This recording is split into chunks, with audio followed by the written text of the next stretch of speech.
स्वराज्य संकल्पक छत्रपती शहाजीराजे साहेबांच्या चरणी प्रथम मुजरा करतो आणि या भारतखंडातील सगळ्या देशवासियांना आज शहाजीराजे साहेबांच्या जयंतीच्या निमित्तानं खूप खूप शुभेच्छा देतो. आपल्या पत्रकार बांधवांनाही खूप खूप शुभेच्छा देतो.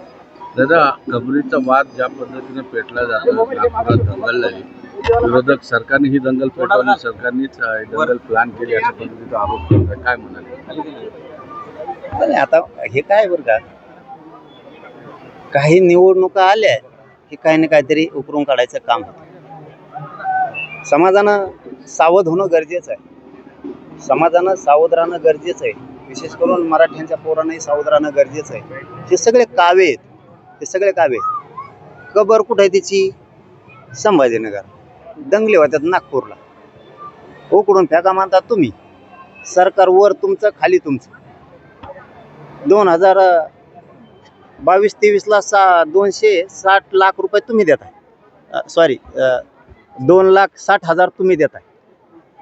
कबर काढा तुम्हीच म्हणता. त्याला तिथंच गाडलं रे. आमच्या राजांना ज्यांनी ज्यांनी दुःख दिलं त्याला इथं संताजी धनाजींना सुद्धा गाडलं. तिथं सुट्टी नाही चुकल्या. आणि इथल्या मुस्लिमांना प्रेम असायची काय गरज नाही त्याची. ठीक आहे, त्यांच्या दैवताबद्दल पैगंबर साहेब आहेत ते ठीक आहे, त्यांनाही प्रेम असण्याचं काय गरज नाही.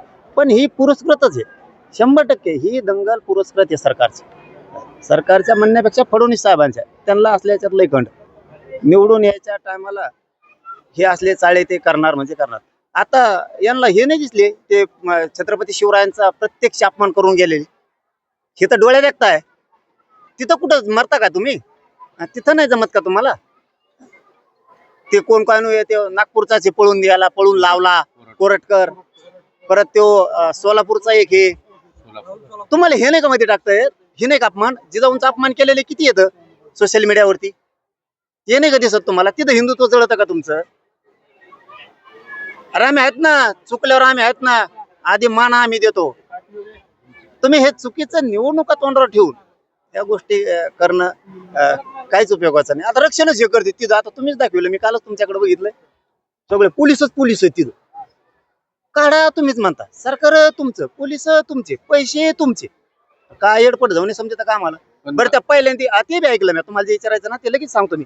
ते केलेले म्हणते त्या सरकारने, कोणच्या पहिल्या काँग्रेसाने बेसरामाने त्यांनी केले. अरे ते मूर्ख होते, मग आता तुम्ही चुकून दुरुस्त करा ना.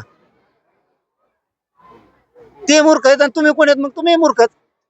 खबर हटवली पाहिजे असं खबर हटवली पाहिजे मला वाटतं. अरे सरकारच तुमचं आहे. खबर हटवली पाहिजे मी म्हणतो सरकारच तुमचं आहे. आपलं मत काय? अरे महामताला काय किंमत आहे? हटवली पाहिजे असं वाटतं. अरे महामताला किंमतच काय? हटव म्हणणारे सरकारमध्ये साधा प्रश्न आहे. मनात आणलं तर होऊ शकतो. गोर गरिबांना अडचणीत आणायचं, बस. काय करायचं नाही यांना दुसरं. आणि निवडणुका मारून न्यायचं. आता राज्यामध्ये अनेक प्रश्न आहेत. शेतकऱ्यांचा प्रश्न आहे, संतोष देशमुखांचा प्रश्न आहे, अनेक बलात्कारांचे प्रश्न आहेत. हे सगळे हटवण्यासाठी, लोकांचं लक्ष विचलित करण्यासाठी तर हा प्लॅन आहे. सरकार काय करीन ना दादा. मराठा आरक्षणाचा ज्वलंत प्रश्न लिखी दिले, गॅजेटियर लागू करतो, नाही लावले. हैदराबादच्या गॅजेटियर पासून, सातारा संस्थान, बॉम्बे गव्हर्नमेंटच्या गॅजेटियर पासून नाही लागू केलं. एकही केस आतापर्यंत 2.5 वर्षात मागे घेतली गेली नाही. घेतो म्हणलेलं खोट्या केसेस लाखो मराठा आंदोलकावर केल्या. असं ज्याच्या सुद्धा होणार, म्हणून सावध राहा म्हणतो लोकांना. ज्या दिवशी ते चुकतील ना त्या दिवशी बघू ना. ज्या दिवशी चुकतील ना त्यावेळेस बघू ना. कारण त्यांना जर कुठं प्रेम आहे आणि नसावं, मुस्लिमांनाही आव्हान करतो, तुम्हालाही प्रेम त्याच्याबद्दल नसावं. तुमच्या देवाबद्दल कोण आहे त्याच्याबद्दल ठीक आहे, तुम्हाला असण्याचं काय कारण नाही. त्याच्यात दंगली जर कोणी चुकला असेल ना, टाका ना मध्ये. त्यात दुमत नाही. पण सरकारने पुरस्कृत दंगली घडून करून आणून राजकारण करू नये. अधिवेशनामध्ये जनतेच्या प्रश्नावर ना विरोधक आक्रमक होता ना सत्ताधारी, पण आता या दंगलीवरून मात्र विरोधक आणि सरकार दोघं मिळून भांडण करतात. हे सगळा देखावा आहे. हे एकाच माळेचं म्हणे उद्या सगळे तुम्हाला एकत्र दिसणार आहे. आणखीन एक तुम्ही, मला वाटतं महिना सुद्धा जातो की नाही काय, की ते सगळे एका बाजून दिसणार आहे टोटल.